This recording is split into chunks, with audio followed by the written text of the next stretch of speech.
Welcome to Wellness Curated. This is your host, Anshu Bahanda. And as you know, we try and help you lead a healthier, happier, more hopeful life.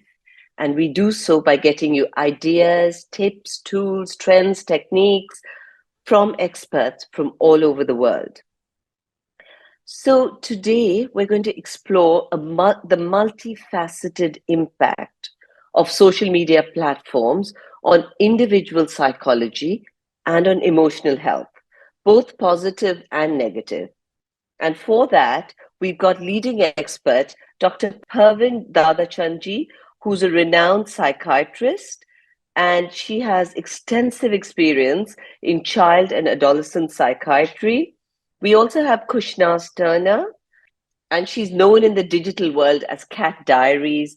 She's an influencer with a significant amount of followers in Instagram and other platforms, thanks to her relatable and authentic personality, I would say. And Kushnaz also brings a unique perspective on mental health in the digital space.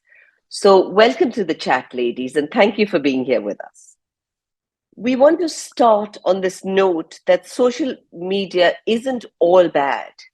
Every generation sees some element of pop culture which is villainized, whether in the 70s or 80s, it was rock music that was the bad thing.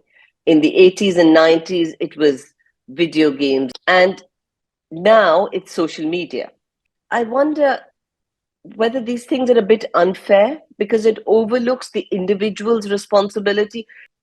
And research done in the Harvard T.N. Chan School of Public Health in 2020 has showed that social media support, sort of strong support on social media platforms, has a positive impact on mental well-being. So what would you say, Dr. Dadachandji? What is your view? Is social media bad? Is it all dangerous? Or does it depend on how it's used? Yeah, so when I also heard about this study, it was quite interesting to see that they do talk about the positive impact. And I think I saw this in COVID because everyone was at home. There was very little interaction in terms of physical meetings, etc. So social media definitely impacted people in a positive way because it increased your interactions with others. It also made, you formed communities. You wanted a cylinder somewhere, someone on social media was able to get it for you. So I think that it was really very, very positive. In my case, I also found it was very useful for children and adolescents and perhaps even adults who had social anxiety. I really found that my children, the kids who I see who had social anxiety, did very well in this lockdown period because their interactions were very much based on the written word or the word on media. The problem is about balance. If you are using gadgets at the expense of hobbies, at the expense of meeting people, at the expense of not doing either your studies for children and work as adults, that is the problem with social media. So when you say it is an individual's responsibility, yes, it is. Unfortunately, when you look at children and adolescents, it also becomes a little bit of the parental responsibility. Yeah. Thank you for that. Kushnaz, I have the same question to you, that are we to be blamed for feeling overwhelmed by social media? And also talk to me a little bit about your journey, because as an influencer, you're used to seeing likes and shares and comments. How do you stop yourself from being overtaken by that? How does that not become an obsession? And how do you find a balance in your life? Of course, I'd be lying if I say that the shares and likes are not important because I work towards these reels. These are my work. It's like saying that you put up a video on your podcast, and of course you'd be motivated to see whether people received it well, whether it was accepted well, whether they liked it. So that is important because it is a showcase of your work. So for me, it's that. Do I care if I put up a picture of my face socially? How many people viewed it? How many people liked it? How good I looked? I don't think so. Like we rightly said, right? Like it's about finding the balance. For most people, it's very difficult to find the balance, not only on social media and other aspects of their lives. Now, that is, it's got to do with an individual, because for me, social media is work. And when I'm away from work, I literally put down my phone. I'm not somebody at a party or a dinner restaurant or even with family will be the last person with the phone in the hand. I won't want to take a picture. I will never go on to browse the net for social media, Facebook, Instagram, whatever. Because for me, that is my medium for work. And I want to cut away from that so that I can spend now time and quality time with people I love and want to be around. I think that the reason why people get on social media when they are in a social gathering is because they're bored. So probably they're not interacting with the right people, because I feel like if I'm engaged and if I'm happy with the company I have, then I never want to I never want to pick up my phone. I think social media has actually made me so confident and give me a perspective that I don't need social media or people to validate how I look. Do I need validation on my work? Sure. Everybody needs validation on the work now, whether it's a corporate life or whatever, everybody wants to be validated. Very well put, actually. Um, Dr. Dadachanji, I want to ask you another thing. So you work with children and adolescents a lot, right? How do you deal with things like social comparisons? I mean, there's always been comparisons in life. It's keeping up with the Joneses and things like that. But hasn't social media exacerbated it all? Can you give us some strategies on how to cope with this, I would say, this culture of comparison? I think, as you said, that we are compared all our lives, all of us, whether you're a child or an adult, there is some comparison somewhere which is happening. And we just need to be able to handle it. Now, with social media, it goes into a very different realm. I mean, I see so many kids who, you see that beautiful, young, gorgeous girl coming into my clinic. And then she talks about how inferior she feels, how awful she feels, how she feels it would be better if she were dead. Why? Because there was a party. I mean, that would not be the only reason, but she would on social media see something where everyone's having a great time and she is sitting at home because she hasn't been invited for the party. And she knows that tomorrow when I go to school, they are all going to talk about this and I am not going to be a part of it. I am worthless. I'm useless. Nobody loves me. So this is the kind of thing that it can do to you. Forget child, as an adult also, when you see this on you want to be there, yeah, and you feel, what a life do I have? I'm sitting at home on a Saturday evening and everyone is having the best time of their lives. But because we have some other, like, we are not identified only by this, we are able to deal with it, but some kids are not. So I had read this really lovely meme years ago and I use it all the time. Facebook is like monopoly money. What you see on Facebook is not real, just like monopoly money. And I have this thing to share. I remember that I had a couple who had come to see me for their child, and they were some friends. So they were, I was obviously connected with some way on Facebook with them, and they were fighting in my clinic. They were like really fighting. And then in the night, I see the lady putting up a post saying, for my darling husband and, the greatest person in the world kind of thing. So these are not real. And as parents, I think if we can convey to the child that what you see, yes, it's not never real. Yeah. So there is something you have to be careful about. And I think if parents continue to talk to their kids about it and take the necessary steps, whatever it may be, whether it's restricting Facebook or, any a social media thing or talking to the child, I personally believe that as parents, if we can always communicate with our children about things and not have clear things that you cannot go on social media, because that never works. We're living in a world where you have to be a part of it. But talking to your child and explaining to them about the ebbs and flows in our life. We will have fun times, we will have bad times. So, what you see here is not real all the time. It's a curated version of somebody's life. That's it. You have to Absolutely. understand that I've curated that 5% of my life through my 7 stories in the day. And it is that, right? Like, and it's not only kids.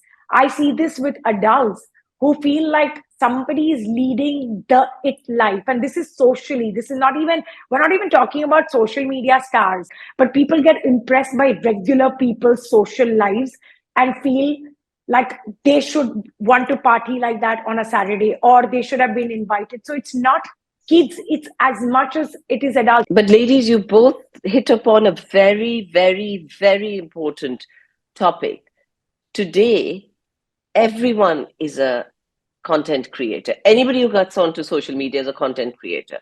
So, Krishnaz, do you think that they should take on some responsibility?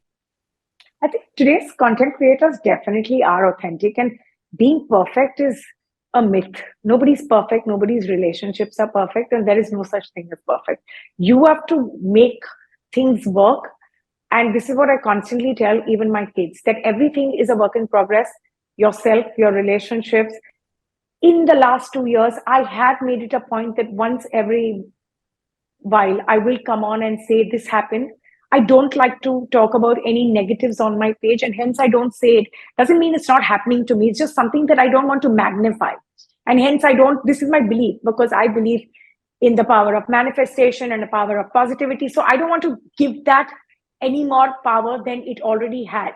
And hence I don't talk about it. But from time to time, I will come by and I will say that this is also reality. Okay. Okay. And Dr. Dadachanji, in terms of the negative symptoms or effects of excessive social media use, irresponsible social media use, have you seen it take a toll on different age groups? So, there isn't totally, because this is still a new phenomenon. We haven't had real evidence-based studies in terms of, because that would be a long-term study, which would give us an idea. But excessive social media use has led to, and I'm going to talk about it from my perspective, because the mental health is what really is what I am dealing with. So there is depression, there is low self-worth, there is anxiety, social anxiety, anxiety about oneself. There is, unfortunately, self-harm. There is risk-taking behaviors, because that may mean that, I need to wear these kind of clothes to appear on social media to, attract this guy, and that can lead to stalking, that can lead to cyberbullying. I mean, it's crazy how many things are also negative things with social media when they've not been used responsibly. This, again, I'm talking a little more about kids. In adults, I still recall that I had done some talk for 6th grade kids in school.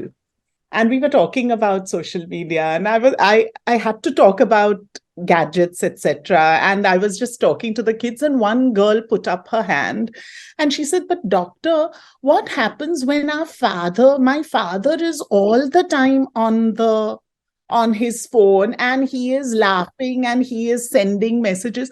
And there were at least 7 other little girls who put up their hand and said, "Yes, this happens in my house too." So you're obviously looking at connections being broken because you are not spending that time with family. In the earlier days, dads or moms also would say that, "Oh, we spend time with our kids, we watch TV together." Now, that is not spending time with kids. So I think what has happened is this has become, I'm sure all of you have seen, right? When you go to a restaurant, I find it horrible. 4 people on a table, all of them with their phones.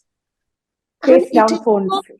yeah, there are these 2 kids with their phones, there are these parents with their phones, and it really breaks my heart. I want to go there and say, please, can you talk? That's exactly what Krishna's also was saying right earlier about the connections, that our connection is with the phone, with the device. Absolutely. So, you're just not able to. So you talk about this as connecting people, but this is also isolating people. There is so much of this But happening. again, So I feel like the responsibility of that on the dinner table had to be the parents, because I have a clear policy: phones down, everybody. no, I totally agree with you, Kushnas, that one needs to, but the thing is that we're not even aware of this, right? And I think adults are the main culprits. I always tell them that, monkey does what monkey sees. You are the role models. So your children are going to get affected. So the breakdown of the family system is what really concerns me, besides all the mental health hazards which I mentioned earlier. I have kids, one is 20, one is 16. And I'm constantly saying do's and don'ts on social media. Definitely do not put up a picture that you don't want your future employer to see for my older one. Younger one, do not get on these lives. Do not be, don't say nasty things to people, even in a joke. There are just things that I think as parents, we need to be aware and constantly being educating these kids, because I don't know whether everybody knows, but their kids get onto these lives at night when they are drunk. And then on that live, they might start dissing one third child. And then it becomes like the whole class has joined this live. And then that live gets deleted. But I have been part of this live because I'm just so involved.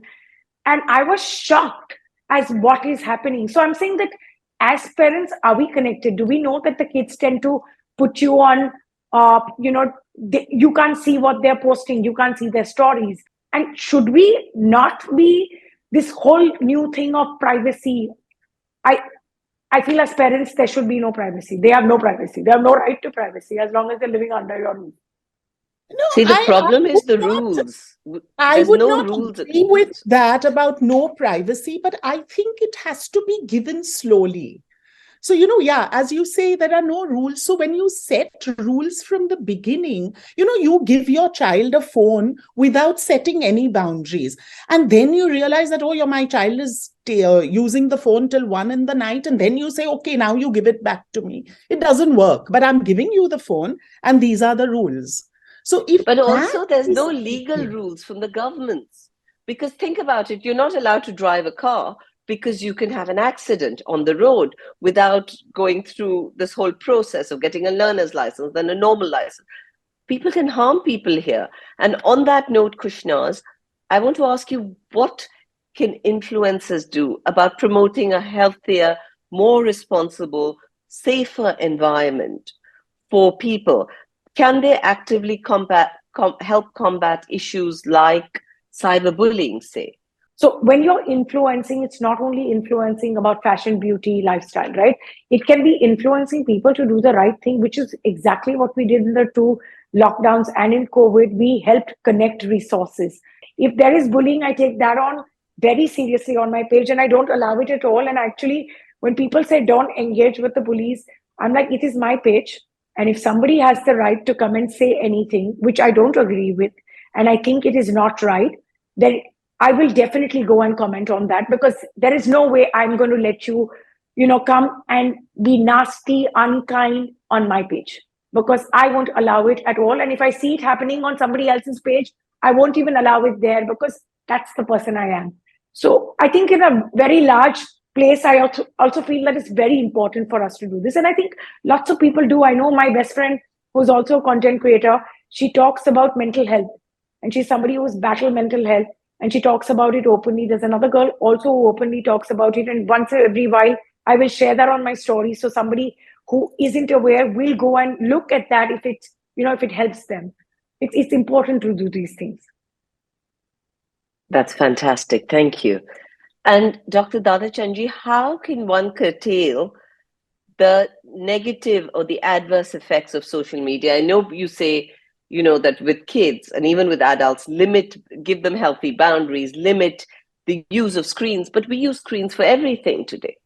How realistic is that?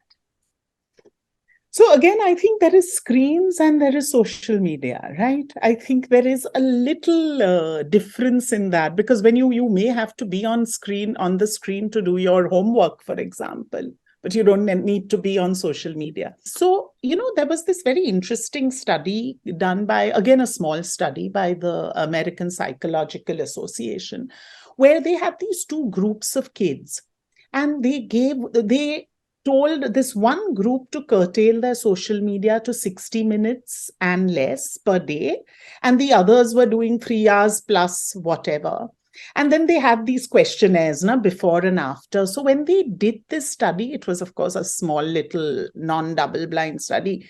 In 6 weeks or 8 weeks, they did find that the kids who were using social media less had better body image, they had less depressive symptoms, they as a whole, they were in a better mental space. So clearly there is something which needs to be addressed in terms of time. So usually around 30 to 60 minutes of time per day, if one can spend, if you can do a detox one day of the week where you don't use social media, or I think anything which makes you feel that you are in control of this. So if you can let that one day go without social media, it gives you that feeling that, well, I can, right? I don't need to be on social media all the time.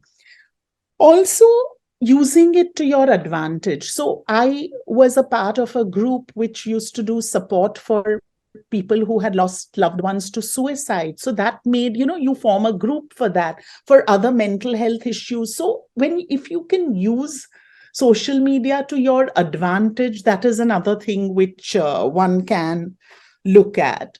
And of course, as I said earlier, also get out and meet friends, play a sport, do something, pursue a hobby. So do things which are not online. Another thing which I find is that we don't look at the experience we are having. Like as Krishna's was saying, you're going out for dinner and you are taking pictures instead of enjoying that dinner. You go on a safari and you're only looking at it through the lens instead of really looking at that tiger coming. So I think we all have to, sort of weigh this and be a little more aware. And on that note, tell us, Krishnas, what is your gadget and social media policy? And how do you handle it in the Turner household? So I don't really have clear this, but one rule that always stays is that if we are together, every meal, every dinner is together as a family. That's non-negotiable. And on the table, there are absolutely no phones, no gadgets, no nothing on the table ever, whether we are traveling, we are out, whether we are at home. So that is something I'm very, very particular about. So during meal times, you say no social media? Absolutely not. And the kids have to come on the table and they have to talk, and I will ask them 50 questions and they have to answer. I wish all families would have that. I bombard my kids and everybody laughs in our friend circle that, oh my God, she asked too many questions to the kids. But I do. I feel like the only way to get them to talk, and especially boys, I feel like I need to make that little extra effort with my boy as opposed to my girl who overshares. So that could also be a personality thing. It doesn't need to be a boy or a girl thing. But I feel like asking questions, making sure that you are trying to kind of start a conversation, because not necessary that they will come on the table and even want to talk to you. Like mine comes with his headphones on, and I'm like, right now, remove the headphones. Because he's then listening to music and trying to be on the table. And I'm like, no headphones or nothing. You cannot get on the table with anything. And do you give them timings like, at this particular No, I'm being time honest, at night? absolutely honest, nothing, there are no timings. but there are clear boundaries when it comes to their exams. Is the clear this.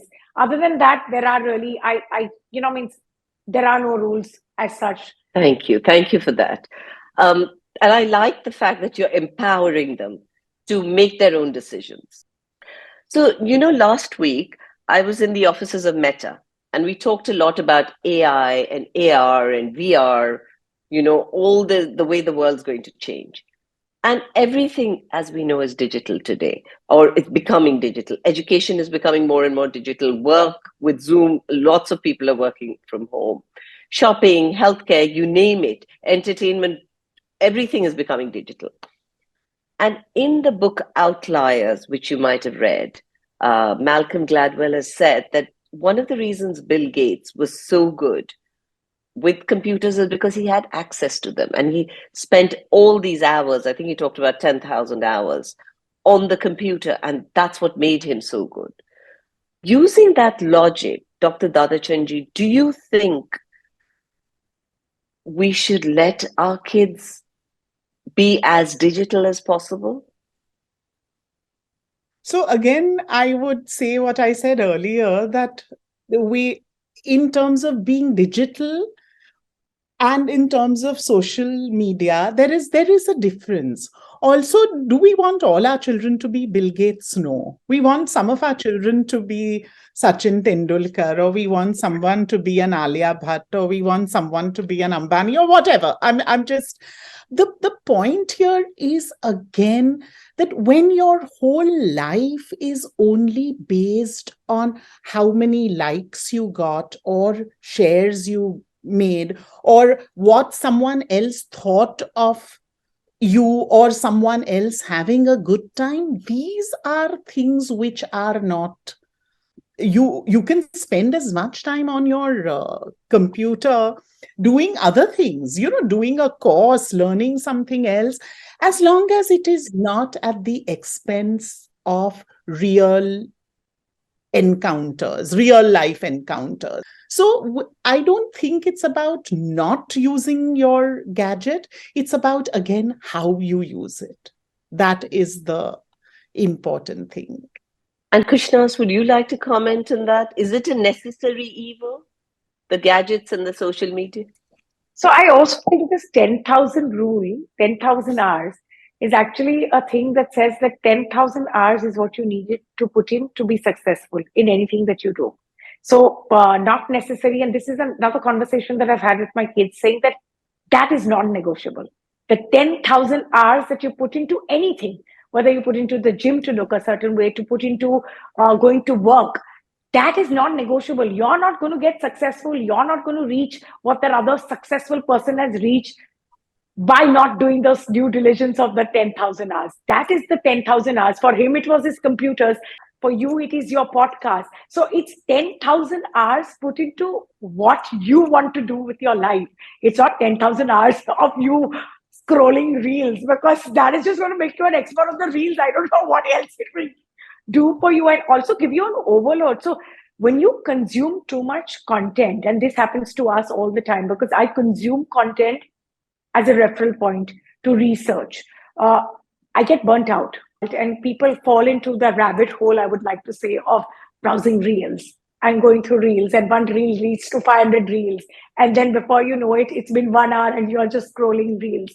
If you're going to do it for that 1 hour while you travel, it's fine. But like she said, it's about it taking over and consuming you, and you not being able to, go to gym, or maybe go down for a walk, or maybe even go and meet somebody for dinner. And of course, with kids, it's important for the parents to definitely step in. But Dr. Dalachanji, I want to touch on another very important aspect. People talk about addictions, right? And the addictions that have been associated with social media, like cyber sex addictions. And they're actually comparing them to drug addictions. So have you come across any evidence-based interventions or therapies for these? So again, there has been a lot of work which is going on, and I suppose internet addictions, gaming addictions, social media addiction will become an entity in the next few years in our, as criteria for mental health issues, just like an alcohol or substance use addiction. So I see kids like this. So when you talk about addiction, what does that mean? That you're constantly doing something at the expense of something else. So you're constantly on your phone, browsing different internet sites or social media to the extent that you don't do your work or you don't study. Similarly, to an alcoholic who will be just drinking at the expense of his work, your social interactions become less. The only thing you are focusing on is, okay, I've had my lunch, I have to go back and browse. I have done this, I have to go and have a shot of cocaine. So it is a very similar kind of thing. So today, if 3 hours give me that dopamine rush, 3 hours won't give it to me tomorrow. I will need to up to 4 hours and to 6 hours to get that same feeling. So that makes it a a dependent pattern. So it will happen. There is no evidence-based studies which are giving it a name, but we see this in practice. And one does get children to go and see a cognitive behavior therapist, or a different kind of counseling therapy, which can help the child to break this cycle, or an adult. I'm sorry, I use the word child all the time because I'm working more with them, to break that cycle of addiction. Maybe there will be some medications also later on, I don't know. So you feel it's basically at the moment, it's CBT or seeing a therapist is what exists currently. Yes, and also sometimes maybe medication would help, because addiction, it could also be that the starting point could be depression, for example. Someone is feeling low and feels better when he starts with social media, but then it becomes a kind of you need to break that. So if the underlying condition is treated, then it could be even treated with medication. So, the more conversations I'm having around this, the more I'm beginning to feel that with children, if we help them develop their sense of self and, their self-esteem, that is so important in helping them navigate our digital age, so to say. And also the other thing is that the adolescent brain is a developing brain. It's still 24 or 25 that the brain is developing. So if we can help them in that period till that age, it's not like now they are 18 and because that frontal lobe, the part of your brain which is important for making decisions, making the right choices, has not developed. Everything else is great, but this is not developed. So that is where parent guidance and communication and all is important. Thank you. Thank you for that very important message. So we do a rapid fire round just to summarize what we've chatted about. So Kushnaz, I'll go with you first. One important social media ground rule in the Turner household. No gadgets on the table, ever. Okay. And one pet peeve, being an influencer, how do you tackle it? I strangely don't have anything that I'm not happy with, but there are aspects of my social media life that it's a full-time business now for me. So there are, like in any other business, there are verticals that you don't enjoy. For me, it's creativity is something that I immensely enjoy and why I'm here. But this page has stopped being only about being creative, because there's a team that I manage. So there's admin, there's accounts, there's scripting. Those are some of the things that I'm not overly fond of. Okay, thank you. Dr. Dada Chanji, now you. One surprising way in which social media affects mental health? Lack of empathy. Because it's all you can just say anything that you want, you can troll anyone that you want, and then you get into this cycle of I can get away with anything, and you get very used to not caring about how the other person feels about it. Thank you. How much time should one spend on social media? 30 to 60 minutes. A day? A day maximum. Okay. and a mindfulness technique that can help maintain healthy relationships with social media and protect people's mental health. I think maybe asking yourself why you are using social media, what are you using it for? Maybe, probably that would be something which we all need to be mindful of. Wonderful. Thank you so much, ladies. I think this is going to be a hugely helpful session. Thank you very much for having us. Thank you. Thank you so much. This was fun. To my listeners, I hope you learned something new, and I hope we brought you a little closer to leading a healthier and a happier life. If you enjoyed the session, please press like. Please encourage your friends and family to subscribe to my channel. And most of all, I would love to hear from you. So do send me an email if you have questions, if you have any suggestions for topics. My email address is anshu@wellnesscurated.life. I repeat, anshu@wellnesscurated.life. Thank you for listening in. See you next week.